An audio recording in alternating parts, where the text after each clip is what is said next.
네, 이제 오늘은 8월 15일 이제 광복절인데요. 요즘 또 코로나 확진자 수가 2,000명 가까이 또 며칠 동안 또 나오고 있어서 조금 더 우리가 긴장하고 조심해야 되지 않나 이런 생각이 들어요. 이번에 또 연휴죠. 15일이 주일이라서 월요일 날 이제 대체 휴무일로 돼가지고 많은 사람들이 또 그 연휴를 즐기고 있고 또 이동이 많다고 해요. 혹시라도 어디 가든지 간에 늘 조심하고 코로나가 더 전파되지 않고 확산되지 않고 그래서 점점 줄어들어서 다시 모일 수 있는 대면으로 또 예배드릴 수 있는 그 날이 속히 올 수 있기를 바랍니다. 저는 코로나 백신 예약을 해가지고 9월 10 며칠 날 이제 맞는 걸로 최대한 빨리 맞는 걸로 그렇게 지금 예약을 이제 해놓은 상태예요. 우리 청년들이나 또 고3 또 고2들은 또 백신을 맞고 또 이렇게 예약을 했을 텐데요. 또 주사 맞기 전까지 조심하고 또 우리 해당이 안 되는 우리 중학생들 또 고1 학생들은 더욱더 조심을 해서 이 위기의 시기 또 위험의 이 시기들을 코로나 좀 걸리지 않고 잘 갔으면 하는 바람이 있어요.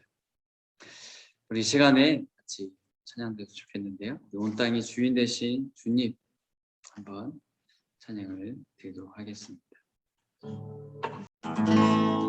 온 땅의 주인 되신 주님이 내 이름 아시며 선한 맘 돌보네. 어둠을 밝히시는 새벽별 방황하는 내 맘 주의 길 비추시네. 나도 인함이 아닌 주가 행하신 일로 나의 행함이 아닌 오직 주로 인하여 나는 꽃을 피었다 지는 이름 없는 꽃과 같네. 바다에 있는 파도 안개와 같지만 주는 나를 붙드시고 부르짖음 들으시며 날 귀하다 하시네. 주님은 나의 죄를 보시고 사랑의 눈으로 날 일으키시네. 바다를 잠잠하게 하시듯 내 영혼의 폭풍 부욕해 하시네. 나로 인함이 아닌 주가 행하신 일로 나의 행함이 아닌 오직 주로 인하여 나는 오늘 피었다 지는 이름 없는 꽃과 같네. 바다에 있는 파도 안개와 같지만 주는 나를 붙드시고 부르짖음 들으시며 날 귀하다 하시네. 나오신 주의 것 나오신 주의 것 나오신 오직 주의 것 나 오직 주의 것 나는 오늘 피었다 지는 이름 없는 꽃과 같네 바다에 있는 파도 안개와 같지만 주는 나를 붙드시고 부르짖음 들으시며 날 귀하다 하시네 나는 오늘 피었다 지는 이름 없는 꽃과 같네 바다에 있는 파도 안개와 같지만 주는 나를 붙드시고 부르짖음 들으시며 날 귀하다 하시네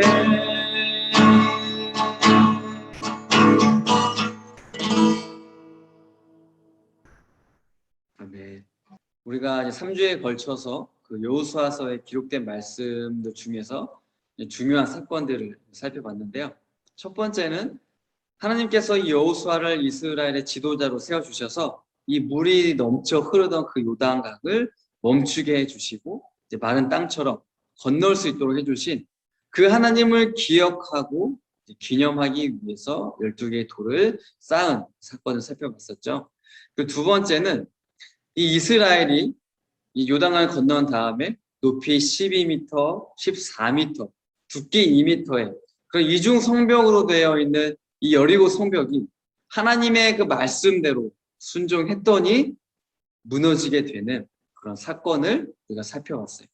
그리고 세 번째는 이 여리고성을 정복하고 난 후에 야간이라는 사람이 하나님의 그 명령을 어기고 돈 될 만한 것들, 은과 금과 또 아름다운 그 옷을 몰래 가지고 나와서 이 다음에 있는 그 아이성과의 전투에서 패배할 수밖에 없는 그런 사건을 살펴봤었어요.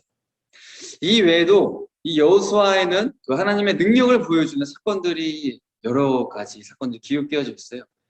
그리고 하나님께서 이제 아무것도 없고 아무런 능력도 없는 그 이스라엘 백성들이 어떻게 크고 강하고 또 전쟁에 익숙한 그 가나안 민족들을 이기게 해주시고 결국에는 그 가나안 땅에서 다 쫓아내고 정복할 수 있도록 해주셨는지에 대해서 자세하게 기록을 해주고 있어요. 그리고 이제 여호수아는 자신에게 그 맡겨진 사명, 이스라엘 백성들과 함께 여리고성을 정복한 그리고 정착하는 그 사명을 이제 잘 완수한 후에 이제 여호수아 마지막 장인 24장에서 이스라엘 백성들은 세겜에 다 모이도록 한 후에 이제 마지막 고별 설교를 해요. 즉 앞으로 이제 가나안 땅에서 이 백성들이 살아가게 될 텐데 그 백성들에게 또 그 후손들에게 이 여호수아가 죽기 전에 자신의 유언을 하는 거죠. 먼저 여호수아는 24장 1절부터 13절에 보면 하나님께서 이스라엘에게 이제 어떤 말씀을 하셨는지에 대해서 이야기를 해주고 있어요. 먼저 하나님께서는 이제 이 2절에 보면 아브라함을부터 하나님께서 이제 언급을 해주셔서 말씀을 해주시거든요. 2절에 보면 그때에 여호수아가 모든 백성들에게 이렇게 말했습니다. 이것은 이스라엘 하나님 여호와께서 하시는 말씀이요. 오래전에 너희 조상은 유프라테스 강 저쪽에 살고 있었다. 거기에서 너희 조상 아브라함의 아버지며 나홀의 아버지인 데라는 다른 신들을 섬겼지. 이 아브라함의 가족은 원래부터 하나님을 믿는 사람이 아니었죠. 아브라함도 그렇고 다른 신들, 즉 하나님이 아니라 이방신, 우상을 섬기는 사람들, 그런 가족들이었어요.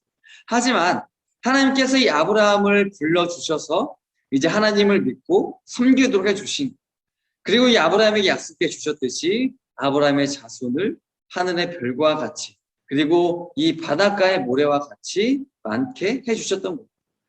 이 하나님께서는 이 아브라함에게 이삭이라는 아들을 주셨죠. 그리고 이삭을 통해서 야곱과 에서가 태어나게 주셨어요.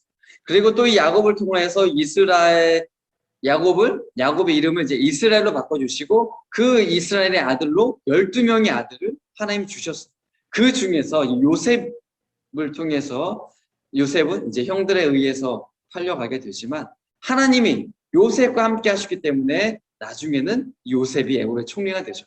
그리고 이 요셉의 형들과 가족들은 그 가나안 땅에 이제 흉년이 이제 들었기 때문에 요셉이 있는 애굽으로 내려가게 돼요.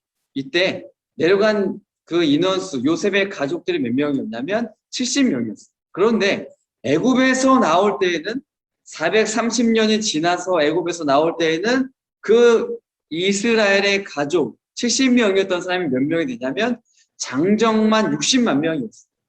그러니까 여기에 어린아이들과 노인들까지 다 포함하면 약 200만 명 정도라고 이제 학자들은 이렇게 추정을 하고 있어요. 즉 70명의 사람들이 430년이 지나서 200만 명의 사람이 된 거죠. 하지만 그 이스라엘 백성들의 인원이 많다 보니까 애굽 왕 바로는 이제 이스라엘을 두려워하기 시작했죠. 그래서 이스라엘 백성들을 이제 성을 짓는데 강제 노동을 시키고 그들의 몸을 힘들게 했어요. 그래서 이스라엘 백성들은 이 하나님께 자신을 구해달라고 도움을 요청해요. 그리고 하나님께서는 이스라엘의 그런 부르짖음을 들으시고 이제 모세를 지도자로 세워주셔서 애굽의 10가지의 재앙을 내려주셔서 이 애굽뿐만 아니라 그 주위의 나라들에게 오직 하나님의 참신이라는 것을 보여주신 거예요. 그래서 애굽 왕 바로는 이제 이스라엘을 애굽에서 보낼 수밖에 없었던 거죠. 하지만 바로는 그 마음을 다시 바꾸었어요. 그 이스라엘 보냈지만 그 이스라엘을 다시 죽이기 위해서 애굽에 온 군대를 총동원해서 뒤쫓아갔어요. 그래서 이스라엘은 앞에는 홍해 바다가 가로막고 있고 뒤에는 애굽의 군대가 쫓아있는 그런 위기의 상황을 맞이하게 됩니다. 그러나 하나님께서는 구름의 기둥과 빛의 기둥으로 이스라엘을 보호해 주셨을 뿐만 아니라 홍해 바다를 갈라주셨어요. 그래서 이스라엘만 그 홍해 바다를 건널 수 있도록 해주셨죠. 그리고 애국 군대는 이스라엘 백성들처럼 그 뒤를 쫓아왔지만 홍해 바다에 수장을 당하게 됩니다.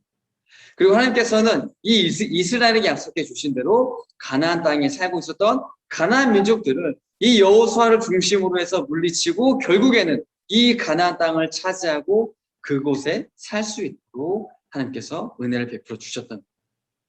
지금 하나님께서는 이 이스라엘 백성들에게 아브라함부터 시작이 되어서 지금까지 있었던 이스라엘의 역사에 대해서 간략하게 말씀을 해주셨어요. 1절부터 13절을 통해서. 자, 그 이유와 그 목적이 무엇이었을까? 2절부터 13절을 보면 자주 등장하는 표현이 있는데요. 어떤 표현이냐면 나는 이라는 표현. 나는 너에게 이렇게 해주었다. 내가 이렇게 했다. 라는 표현이 계속해서 반복되어서 나타나고 있어요. 자, 이것은 무엇을 말해줘요? 하나님이 자기 자신을 자랑하기 위해서 이렇게 이야기했을까요? 아니죠.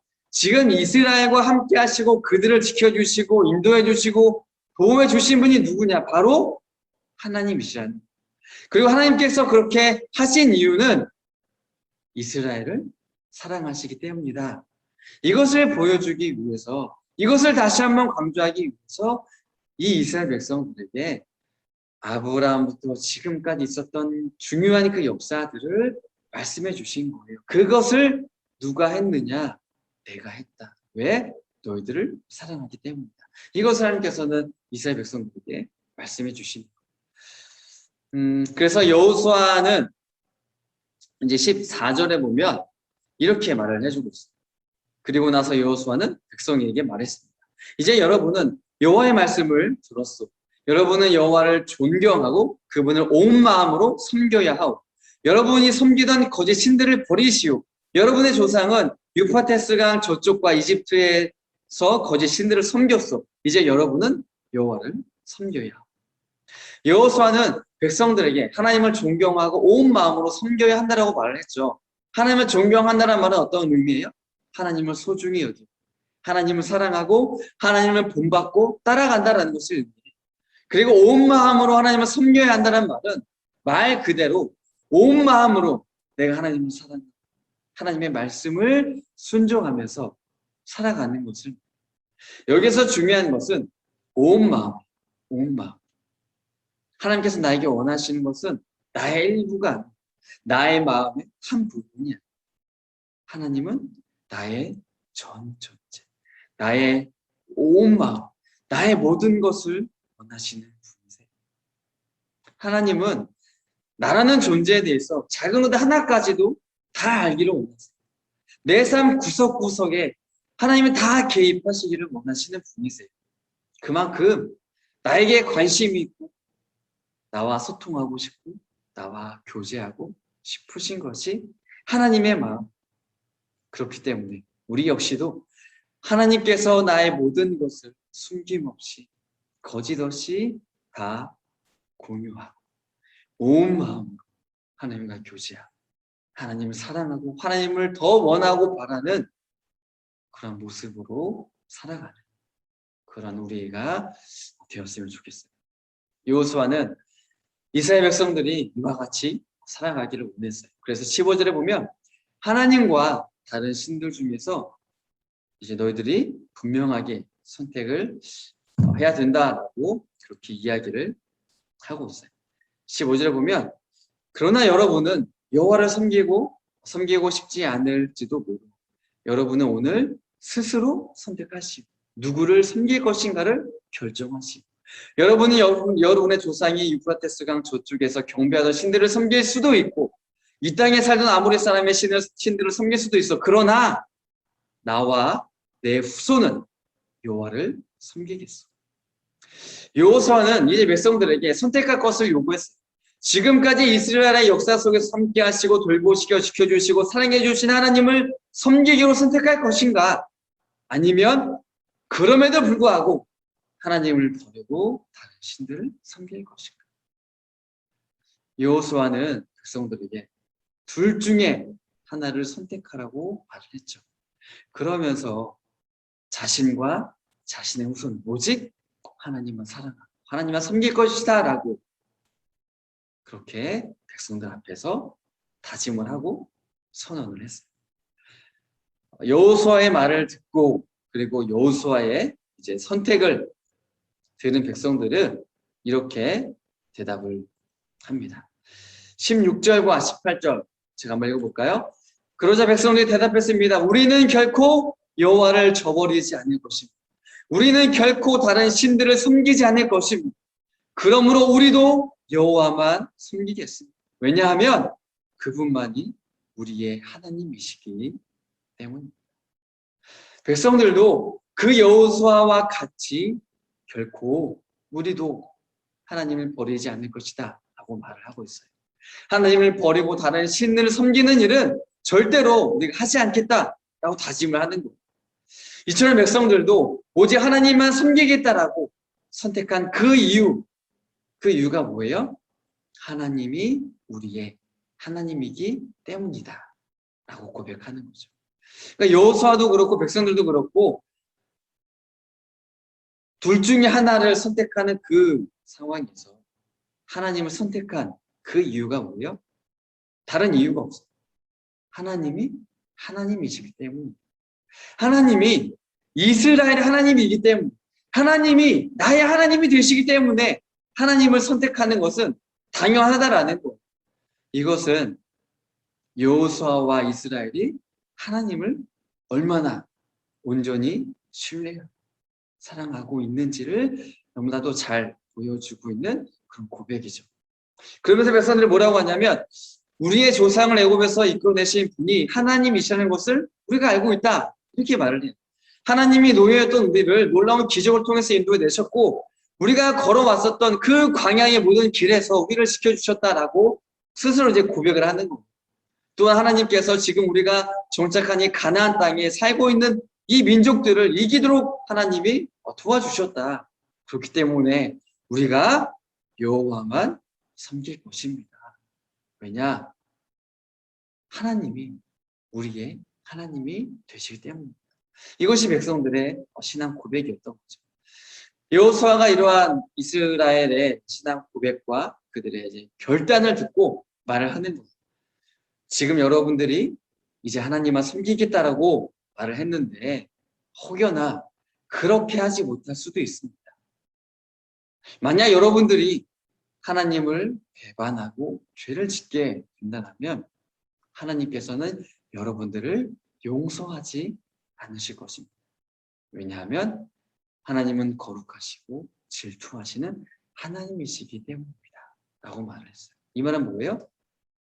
결코 하나님 떠나지 말라는 거죠. 결코 하나님 버리지 말라는 거예요. 하나님께서 거룩하시다는 말은 하나님의 죄가 없으시다라는 말이잖아요. 그리고 하나님은 죄가 없으신 공의 하나님이시기 때문에 당연히 하나님은 죄를 미워하세요. 그리고 죄에 대해서 반드시 심판을 하시는 분이시죠. 그러니까 하나님 앞에서 죄 짓지 마라. 하나님의 말씀 어기지 마라. 하나님을 배반하지 말라. 이런 이야기죠. 또한 하나님은 사랑의 하나님이시기 때문에 질투하신 하나님이세요. 그러니까 이스라엘이 나의 백성이 나의 자녀가 하나님을 사랑하지 않고 하나님을 바라보지 않고 다른 것에 마음을 빼앗기고 더 중요하게 여기고 살아간다면 하나님은 질투를 하세요. 그런 나의 삶을 싫어하세요. 그리고 하나님의 마음을 아파하세요. 상처를 받으세요. 속상해 하시고 슬퍼하시는 분이 바로 하나님이세요. 왜요? 나를 그만큼 사랑하시기 때문에. 자, 그렇기 때문에 죄 짓지 말고 죄를 멀리하고 죄를 미워하고 하나님이 싫어하는 거 하지 말고 하나님이 말씀하신 거 잘 듣고 말씀대로 살아가야 하는 거죠. 평소 나의 생활 속에서 하나님을 자주 생각, 하나님만 사랑하고 하나님 중심으로 살아가는 또 하나님 안에서 살아가는 우리의 삶이 되어야 한다라는 거예요. 그리고 여호수아는 백성들에게 경고를 하고 있어요. 만약 이스라엘이 하나님을 버리고 다른 신들을 섬긴다면, 즉 하나님보다 다른 것을 더 사랑하고 더 중요하게 여기고 더 마음을 쓰고 관심을 두고 살아간다면 결국에 그 사람, 그 삶은 하나님 앞에서 멸망당할 수밖에 없다라고 경고의 메시지를 전해주고 있어요. 그러자 백성들이 이 말을 듣고 또 대답을 하는 거죠. 21절에 보면 그러자 백성이 여호수아에게 대답했습니다. 아닙니다. 우리는 여호와를 섬길 것입니다. 우리는 하나님만 섬기겠습니다. 백성들의 단호한 의지를 보여주죠. 절대로 그럴 일이 없다라는 거예요. 여호수아가 다시 한번 백성들의 마음을 또 다시 한번 확인을 해요. 저는 여러분들에게 선택을 하라라고 분명하게 이렇게 말했습니다. 그런데 여러분은 두 번이나 하나님을 선택했습니다. 하나님을 섬길 것이다 라고 그렇게 결심을 했습니다. 그렇기 때문에 이제는 여러분들 자신이 이 일에 대해서 증인이 될 것입니다. 그러니 절대로 여러분들이 말한 그대로 하나님만을 섬기시길 바랍니다. 라고 여호수아가 백성들에게 이야기를 했어요. 자, 그리고 나서 이제 여호수아가 백성들에게 이렇게 이야기를 하게 되는 거예요. 자, 23절에 보면 그러자 여호수아가 말했습니다. 이제는 여러분 가운데 있는 거짓 신들을 버리시고 여러분의 마음을 이스라엘의 하나님 여호와께로 향하시고. 자, 하나님만 섬기기로 선택했다라면 지금 당장 이 거짓 신들을 버릴 것을 여호수아가 요구하고 있는 거예요. 아마도 지금 이스라엘 백성들 중에는 이 애굽 사람들이 섬기는 신들, 또 가나안 사람들 섬기는 신들을 아직까지도 섬기는 사람들이 있었던 것 같아요. 그래서 여호수아는 지금 당장 버리라고 말을 하는 거죠. 그리고 그 마음을 하나님을 향할 것을, 그 마음이 하나님으로 채울 것을 백성들에게 요구를 하는 거예요. 이 여호수아의 말을 들은 백성들이 이제 그렇게 하겠다라고 대답을 하죠. 24절을 보면 그때 백성들이 여호수아에게 대답했습니다. 우리는 우리 하나님의 여호와를 섬기겠습니다. 우리는 하나님께 복종하겠습니다. 지금 여호수아는 이 세겜에서 일어난 이 사건을 기억하고 기념하고 하기 위해서 큰 돌 하나를 세워요. 그리고 백성들에게 이렇게 이야기를 하고 있어요. 27절에 보면 그리고 나서 여호수아는 모든 백성에게 말했습니다. 이 돌을 보십시오. 이 돌은 우리가 오늘 한 일에 대한 증거가 될 것이요. 여호와께서는 오늘 이곳에서 우리에게 말씀하셨습니다. 이 돌은 오늘 일어난 모든 일을 우리와 우리 후손들에게 기억나게 해줄 것이요. 이 돌은 여러분이 여러분의 하나님을 저버리지 못하게 하는 증거가 될 것이요. 여호수아는 이 백성들이 하나님만 섬기기로 다짐하고 선택한 그 결정과 그 마음을 잊지 않기를 바랬어요. 변하지 않기를 바랬어요. 그래서 큰 돌을 세워서 증거를 삼은 거죠. 그 후에 백성들은 자신들이 있던 지역으로 이제 돌아가게 되었어요.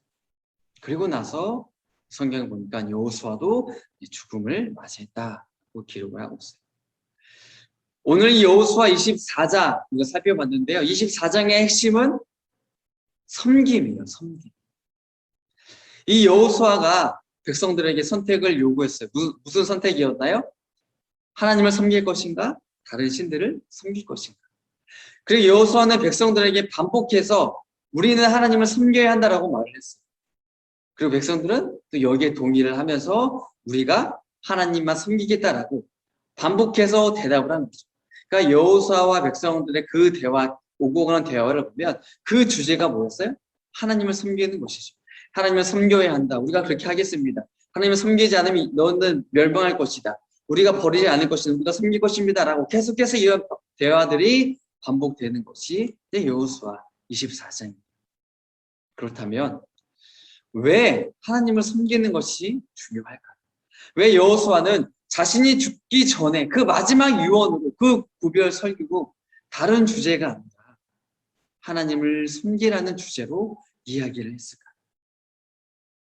여호수아가 이렇게 살아가다 보니까 자신이 느끼기에 그 어떤 것보다 하나님을 섬기는 것이 가장 중요하다라는 것을 경험했기 때문이에요. 여호수아도 광야 생활을 했잖아요. 또 이 여리 가나안 땅 또 정복 전쟁을 끝까지 또 지도했던 그런 사람이죠. 그 모든 인생의 그런 과정들, 그 상황 속에서 또 일하셨던 그 하나님을 여호수아는 분명하게 경험을 했죠. 그 자기의 경험과 자기의 신앙생활 속에서 이 백성들에게 남겨주고 싶은 것이 무엇이었냐면 바로 하나님을 섬기라는 것이었어요. 하나님을 섬긴다는 것, 어떻게 보면 좀 추상적인 주제일 수도 있는데 우리는 이미 여호수아의 말씀을 통하여서 그리고 또 많은 성경의 구절들을 통하여서 이 섬긴다는 것이 어떤 의미를 갖고 있는가를 알고 있죠. 섬긴다라는 것은 너무나 다양하고 너무나 많은 그런 의미들을 담고 있어요. 그 중에서 제가 몇 가지를 한번 이렇게 추려봤는데요. 제가 생각하는 섬김은 이런 것이에요. 온 마음으로 하나님을 사랑하고 하나님의 말씀대로 살아가고 하나님 중심으로 살아가고 하나님 안에서 살아가고 죄를 미워하고 하나님만 바라보고 하나님만 찾고 하나님만 의지하고 하나님의 인도하심을 받고 하나님의 지켜주심과 돌보심과 보호하심을 받고 하나님의 위로하심과 붙들어주심과 힘주심을 경험하고 하나님이 나와 함께 하신다는 것을 믿고 하나님과 동행하는 삶을 살아가는 것이 제가 생각하는 섬기는 거예요. 이와 같이 오직 하나님만 섬기기로 선택하고 결정하고 다짐하는 우리 중고등부 학생들과 중년부가 다 될 수 있기를 소망합니다. 자, 잠시 기도할게요.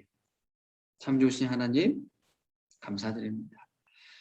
오늘 여호수아 24장을 통하여서 하나님께서 아브라함을 선택하시고 그 이스라엘 백성들이 애굽에서 나오고 광야 생활을 지나고 가나안 땅을 정복하는 그 모든 역사 가운데 늘 함께 하시고 그들의 하나님이 되어주시고 그들을 진히 나의 백성, 나의 자녀로 삼아 주신 그 은혜와 그 사랑을 우리가 살펴보았습니다.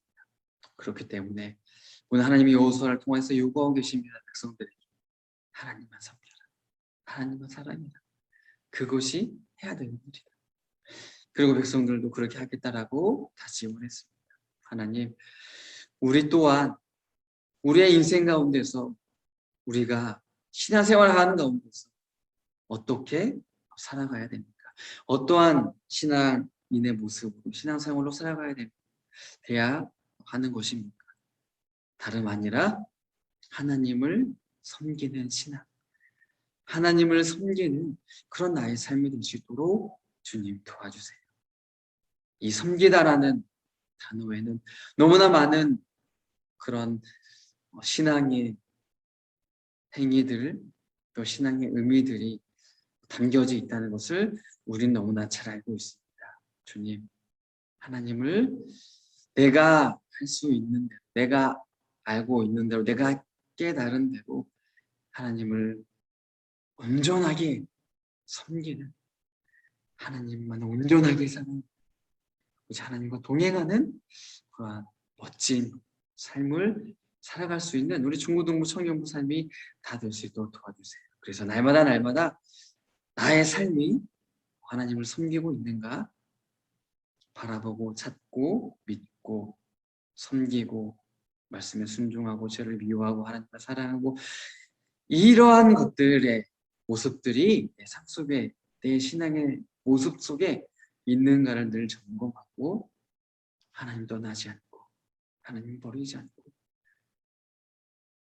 하나님만을 사랑하고 내 삶을 다 주님께 드려서 주님만 따라가는 우리 모든 중고등부 청년부 다 될 수 있도록 하나님께서 은혜를 더해주세요. 감사합니다. 예수님의 이름으로 기도드립니다. 아멘.